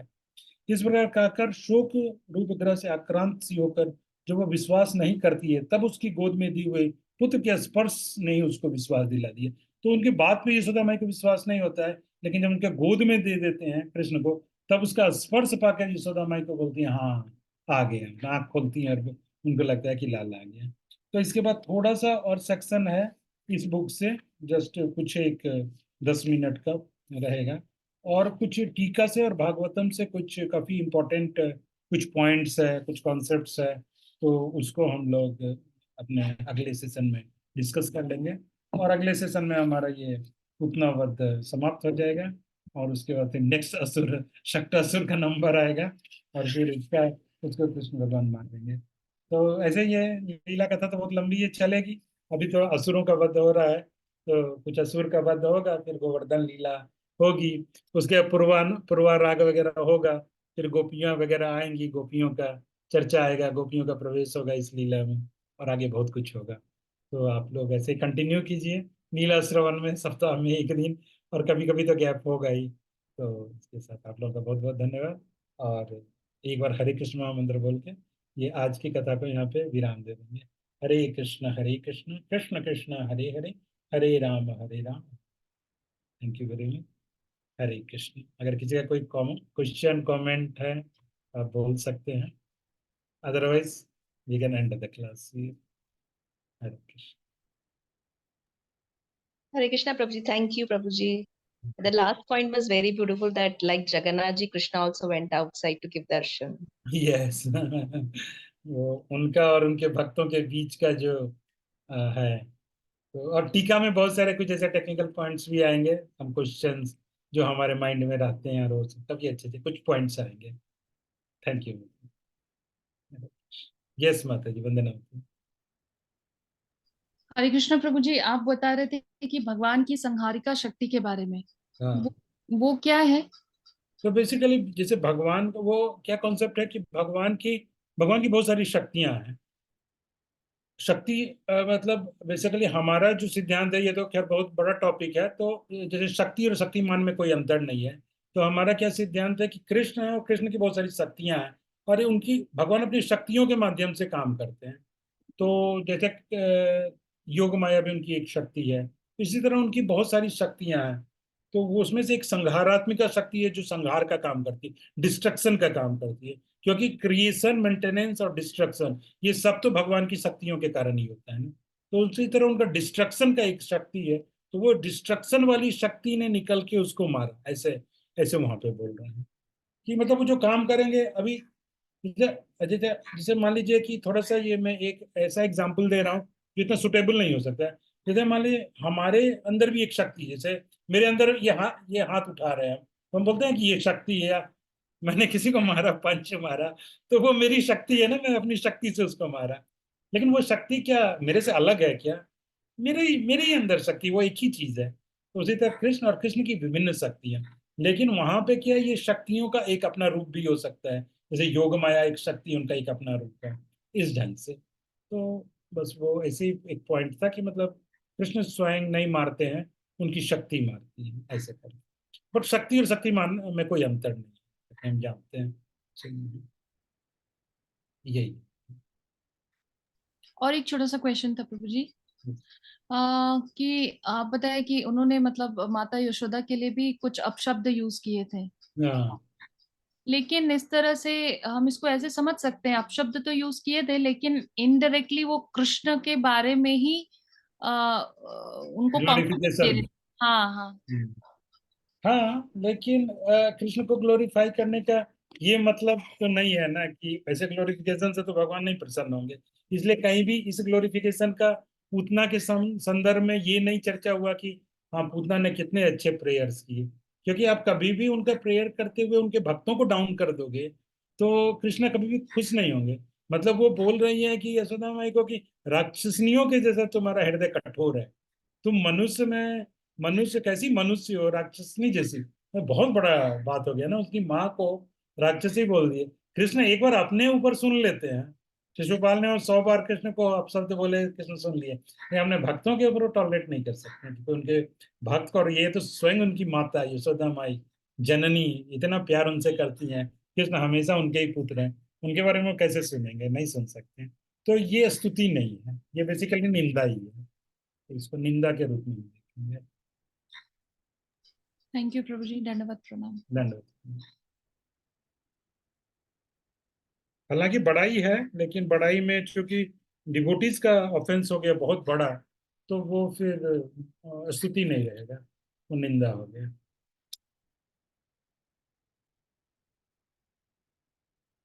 ठीक है, तो फिर will end the session here, फिर आगे के सत्र में फिर। Hare Krishna. Thank you. Hare Krishna. Thank you प्रभु जी। हरे कृष्ण। दंडवत प्रणाम। धन्यवाद। हरे कृष्ण।